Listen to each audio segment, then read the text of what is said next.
आपके अपनी YouTube channel rock study classes में आपका स्वागत है। जैसा कि दोस्तों हमारा 12 फरवरी तो अर्थशास्त्र का इकोनॉमिक्स का पेपर लगातार मैं आपको तैयारी करा रहा हूँ। ओके, इसलिए मैंने दोस्तों आपको पहले ही दो नंबर वाले महत्वपूर्ण प्रश्न बता दिए। 2 पार्ट में वीडियो आई थी, 20 से क्वेश्चन बता दिए, मतलब आपको लगभग 40 क्वेश्चन आपको मैंने 20 सॉल्यूशन के साथ आपको बता दिए, समझाई थी, तैयार कर लीजिएगा उन्हें। ओके दोस्तों, बाकी आप अपनी तैयारी करते ही होंगे। आज इस वीडियो में हम क्या देखने वाले हैं? आज की इस वीडियो में हम पढ़ेंगे 3 अंक के अति महत्वपूर्ण प्रश्न उत्तर के साथ। पार्ट 1 है। ओके, इसके बाद एक और पार्ट आएगा तो उसमें और भी आपके जो 3 नंबर वाले रह जाएंगे उन्हें हम कवर कर लेंगे। ओके, तो महामैराथन होने वाली है आपके 3 अंक की महत्वपूर्ण प्रश्न की, तो वीडियो ध्यान से अंत तक देखिएगा, एक भी प्रश्न नहीं छूटेगा। मतलब मैंने सिलेक्टेड सभी कवर कर लिए हैं। ओके, तो मैं आपको टॉप 8 अभी क्वेश्चन आपको इस वीडियो में बताने वाला हूँ, सॉल्यूशन साथ, तो आपको क्या देखना है और समझना है। ओके, तो परीक्षा में सफल होने के लिए आपको इच्छा शक्ति, उम्मीद और संघर्ष की आवश्यकता होती है। ओके, आपको इच्छा शक्ति होनी चाहिए, मतलब करने की चाहत होनी चाहिए, और क्या है आपको उम्मीद होनी चाहिए मैं वास्तव में अपना क्या है 95% स्कोर कर सकता हूं इस होने वाली बोर्ड एग्जाम में, और फिर आपको संघर्ष तो आपको करना ही पड़ेगा, इसके अलावा कोई रास्ता नहीं है सफलता प्राप्त कर और 95% बनाने का।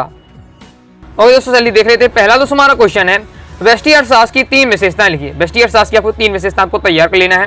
ओके, मैंने पॉइंट वाइज पॉइंट दिए हैं, देख लेते हैं। व्यष्टि इकाइयों का अध्ययन, व्यष्टि अर्थशास्त्र में व्यक्तिगत इकाइयों का अध्ययन किया जाता है, इसका संबंध समूह से या योगों से नहीं होता है, ये आपको ध्यान रखना है। इसमें क्या व्यक्तिगत इकाइयों का अध्ययन किया जाता है, समष्टि में क्या है सामूहिक। ओके, ये आपको ध्यान रखना है, ये आप समझ लीजिए आपकी परिभाषा दी हुई है। ओके, फिर हम देख लेते हैं इसकी 3 विशेषताएं में बतानी है। 3 विशेषता में पहली में विशेषता है छोटे भागों का अध्ययन। व्यष्टि अर्थशास्त्र में क्या है अर्थव्यवस्था के छोटे भागों का अध्ययन किया जाता है। ओके, इसी बार से आपको बताना है। एक आपने मैंने उसका विशेषता ली, उसके अंदर एक लाइन आपको समझा दी। ओके, नेक्स्ट दूसरी आपको विशेषता है पूर्ण रोजगार मान्यता। व्यष्टि अर्थशास्त्र का अध्ययन करते समय पूर्ण रोजगार की मान्यता को लेकर चला जाता है, यहाँ आपको व्यष्टि लिख लेना है। ओके, नेक्स्ट है कीमत सिद्धांत। तीसरा है हमारा कीमत सिद्धांत। इसमें पूर्ण रोजगार की मान्यता के कारण प्रमुख समस्या साधना के बंटवारे की होती है जो कीमतों के आधार पर किया जाता है, इसलिए कीमत सिद्धांत इसके प्रमुख विषय है। ओके, तो ये आपको 3 आपको विशेषताएं, तीनों विशेषताएं तैयार कर लीजिएगा, बहुत ज्यादा महत्वपूर्ण है, प्रीवियस ईयर में क्वेश्चन पूछा जा चुका है। आगे देख लेते हैं। ओके, मैंने इसलिए क्या अलग से आपको प्लेलिस्ट बनानी है, क्लास 12 इकोनॉमिक्स इंपॉर्टेंट क्वेश्चन के नाम से प्लेलिस्ट पर जाइएगा, क्रम से दोस्तों आप वीडियो देखते जाइएगा। वस्तुनिष्ठ की भी एक मैंने आपको क्या वीडियो ला चुका हूँ। ओके, आगे मैं आपको तैयार कर रहा हूँ, जल्दी आपको मिल जाएगा। आगे देख लेते हैं। आगे नेक्स्ट दोस्तों आपको तैयार करना है, बहुत ज्यादा इंपॉर्टेंट है, इसी अर्थव्यवस्था की 3 केंद्रीय समस्याएं को लिखिए। आपको क्या 3 केंद्रीय समस्या बतानी है अर्थव्यवस्था की। ओके, तो देख लेते हैं। 3 मेन आपको याद कर लीजिएगा, हेडिंग पहले याद कर लीजिए। जब भी कोई क्वेश्चन आप याद करें, याद करने का तरीका क्या होना चाहिए आपका कि आपको उसको डायरेक्ट ये पूरा पढ़ने लगे। डायरेक्ट जो हेडिंग है आपकी, जैसे ये आती है आपका क्या उत्पादन किया जाए, ये आपकी हेडिंग। इसमें उत्पादन कैसे किया जाए और फिर हमारा उत्पादन क्यों किया जाए, तो ये आपको पहले हेडिंग अच्छे से क्लियर कर लेनी है। जब ये याद हो जाए तब आपको याद करना क्या उत्पादन किया जाए में क्या हमें लिखना है कि उत्पादन के सामने सबसे पहली समस्या क्या उत्पादन करना है यह होती है। इसके समाधान के लिए उत्पादक को सबसे पहले उस क्षेत्र उस वस्तु का पता लगाना पड़ता है जिसकी सबसे अधिक मांग है। मतलब जिसकी सबसे अधिक मांग होगी, अगर हम उस वस्तु को उपभोक्ता को देते हैं तो वो हमारा चलेगी। उपभोक्ता को वस्तु चाहिए ही नहीं है, हम उसका उत्पादन किए जा रहे हैं तो कोई फायदा नहीं है। इसलिए हमें जानना चाहिए सबसे पहले क्या उत्पादन किया जाए और क्या है जो लोगों की आवश्यकता हो, लोगों की अधिक मांग हो, वही हमें उत्पादन करना चाहिए। नेक्स्ट हमारी समस्या होती है कि क्या उत्पादन कैसे किया जाए। तो उत्पादन की दूसरी समस्या यह है कि उत्पादन किस प्रकार से किया जाए। इस समस्या के हल के लिए पूंजी की उपलब्धता को ध्यान में रखा जाता है। ओके, उत्पादन कैसे किया जाए, तो अभी हमने सोच तो लिया कैसे किया जाए। मान लीजिए हम ज्यादा सोच लेते हैं, उतना हमारे पास पूंजी नहीं है तो भी दिक्कत हो जाएगी। तो पूंजी के हिसाब से हमें सोचना चाहिए, उसका हल निकालना चाहिए। तो जो वस्तु हम सोच रहे हैं, जो चीज उत्पादन करनी है, उसका उत्पादन कैसे किया जाए। यदि उत्पादक के पास पूंजी पर्याप्त मात्रा में हो तो उत्पादक आधुनिक तकनीकों का प्रयोग किया सकता है। मतलब अच्छा पैसा हो तो बड़ी फैक्ट्री लगाकर गया, बड़ी बड़ी आधुनिक मशीनें लगाकर काम करवा सकते हो। यदि पूंजी कम है तो परंपरागत तरीके से किया जा सकता है। जैसे उत्पादन क्यों किया जाए ये ध्यान रखना चाहिए। तो उत्पादन की तीसरी समस्या है कि उत्पादन क्यों किया जाए। इस समस्या के समाधान के लिए उत्पादन को मांग की पूर्ति करना होगा, इसलिए उत्पादन करेगा। ओके, आगे देख लेते हैं। तीसरा दोस्तों आपको क्वेश्चन तैयार करना है, पूर्ण प्रतिस्पर्धा की कोई 3 लक्षण लिखिए। ओके, देख लेते हैं पूर्ण प्रतिस्पर्धा की कोई 3 लक्षण। तो पहला आपको है प्रत्येक उत्पादक बाजार की आपूर्ति का इतना छोटा हिस्सा प्रदान करता है वो अकेला बाजार में वस्तु की कीमत पर कोई प्रभाव नहीं डाल सकता। दूसरी इसका लक्षण क्या है कि प्रत्येक उत्पादक के द्वारा बनाई गई वस्तु समान होती है। तीसरा है प्रत्येक उत्पादक बाजार में उपलब्ध उत्पादन तकनीक तक पहुंच रखता है। ओके, ये आपका हो जाता है पूर्ण प्रतिस्पर्धा में लक्षण। ओके, पूर्ण प्रतिस्पर्धा वाली में 3 लक्षण। ओके, आगे देख लेते हैं। नेक्स्ट दोस्तों आपको तैयार करना है लाभ अधिकतमीकरण की 3 शर्तें लिखिए, बहुत ज्यादा इंपॉर्टेंट। तो लाभ अधिकतमीकरण की 3 शर्तें कौन सी। पहला हमारी शर्त है लागत मूल्य यानी PMC के बराबर होना चाहिए। आगे देख लेते हैं। ओके, आगे दोस्तों आपको तैयार कर लेना है। दूसरा क्या है कि सीमांत लागत की मतलब 0 से घटती नहीं होनी चाहिए। तीसरा है उद्यम के अल्प विधि के में निर्माण जारी रखने के लिए लागत मूल्य औसत लाभ और परिवर्तनीय लागत से अधिक होनी चाहिए, आपको याद रखना है। नहीं दोस्तों आपको तैयार कर लेना है। समग्र मांग का क्या अर्थ है, इसके 2 घटक लिखिए। ओके, इंपॉर्टेंट है आपका समग्र मांग का अर्थ और इसके 2 घटक। जितने क्वेश्चन बताते जा रहा हूँ सबसे पहले इन्हें तैयार कर लीजिएगा।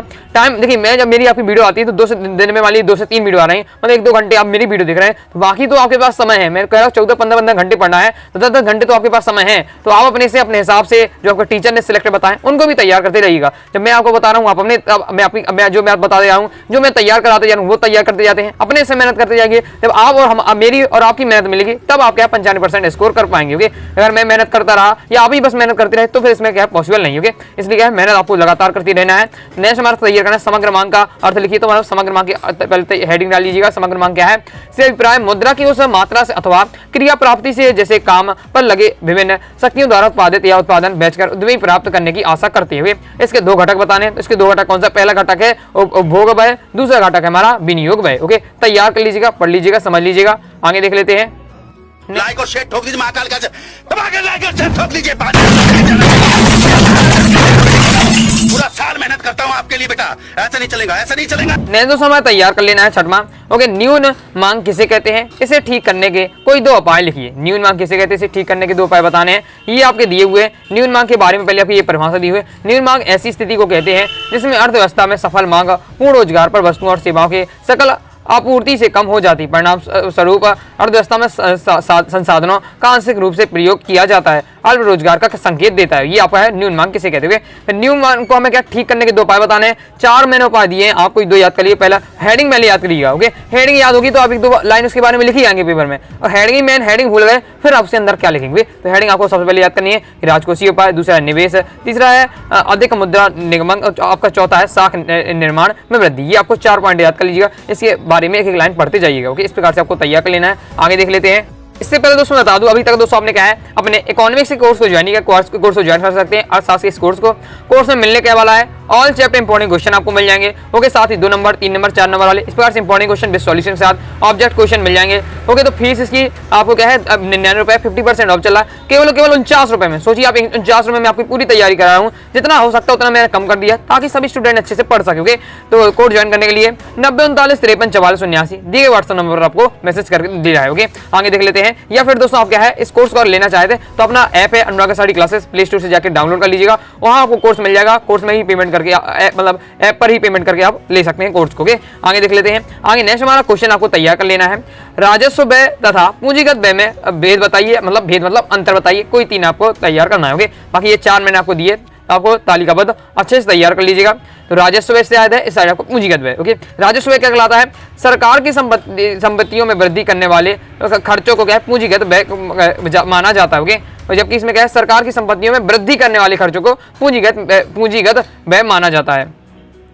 ओके, तो यहाँ ये वाली इसको परिभाषा आपकी सही है इसमें, लेकिन यहाँ आपकी रॉन्ग हो गई है, ये टाइप रॉन्ग हो गई होगी, तो इसे आपको देख लेना, ये आपका गलत है, ये इसी में आ गया। ओके, राजस्व व्यय का आपको यहाँ परिभाषा आपको बता देनी है।